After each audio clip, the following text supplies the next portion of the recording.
So here we have the Mitsubishi Eclipse on a 68 plate. I'm going to start off by showing you around the outside of the car, and then we'll hop in and run through some controls on the inside. But from the outside you can see it's a 5-door car with alloy wheels and tinted windows. Let's start off inside the boot and then work our way around the rest of the car from there. So as we approach the boot, you can see we've got reversing sensors. This car's also got a 360 parking camera, which I'll show you when we're inside the car. Plenty of boot space as well, along with that 60/40 split folding rear seat. Okay, so we're just going to work our way back round to the front of the car, and then we'll hop in and run through some controls on the inside.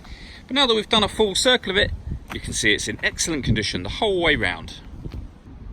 Just briefly before we climb in, I think it's well worth seeing the interior from this exterior point of view. You get full leather seats, as you can see. There's plenty to run through on the dashboard, so let's hop in and we'll do that right now. Okay, so now that we're inside the car, we're going to start with the dials. On the left-hand side, we have the rev counter, and on the right-hand side, the speedometer. At the bottom in the middle, you can see the total miles for this car are 8,308.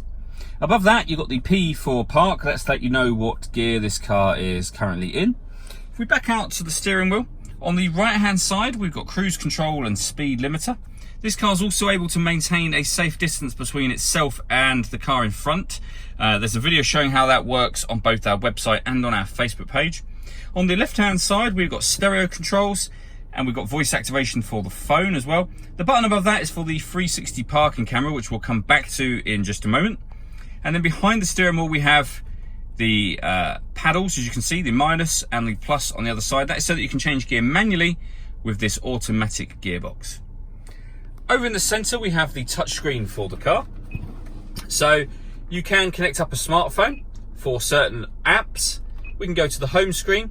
When we're on the home screen, you can see all of the bits this car has got. So DAB radio, FM radio, Bluetooth audio, so you can stream your music wirelessly, USB input, iPod input. There's loads of different options. AM radio, you can see there. Lots of different things that you can go through on the screen. On top of that, this car has got a 360 parking camera. So if I pop the car into reverse, we have a reverse camera image just there, and then a bird's eye view there. It's so good on this car. It's almost like a photo. In fact, actually, if I reverse the car towards these other bays, you'll see that the double yellow lines will appear. There's a little sign over here that says no parking, and it appears so clearly. It really does make it very, very easy to park this car. And it goes a couple of steps beyond that.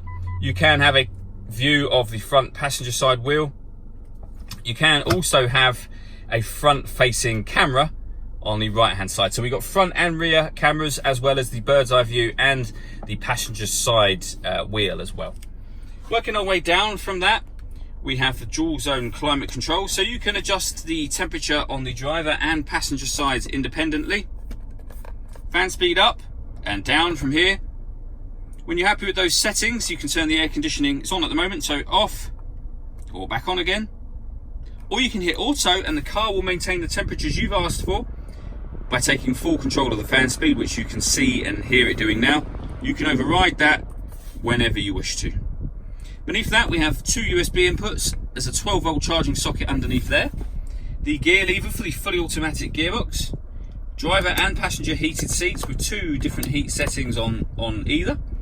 This button, which will lock the car into four-wheel drive. And then we have this kind of mouse mat pad. This can be used, so you can use the touchscreen, which you saw me doing before, or you can swipe on the pad and select things that way if you wish to, which is obviously probably a lot easier whilst you're actually driving the car. We then have an electronic handbrake with auto hold function.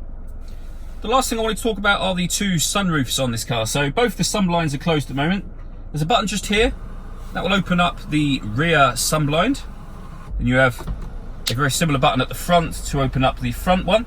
You can leave it like that. Obviously that lets in a huge amount of extra light, but this front one actually opens as well. So that will slide over the rear one. The rear one is fixed in position, but now that will let in a lot of light and air as well. All that leaves me to say is thank you for taking the time to watch this video. If you'd like to come and see the car in person and have a test drive, please feel free to call any of our MJA sites. We'd love to hear from you soon.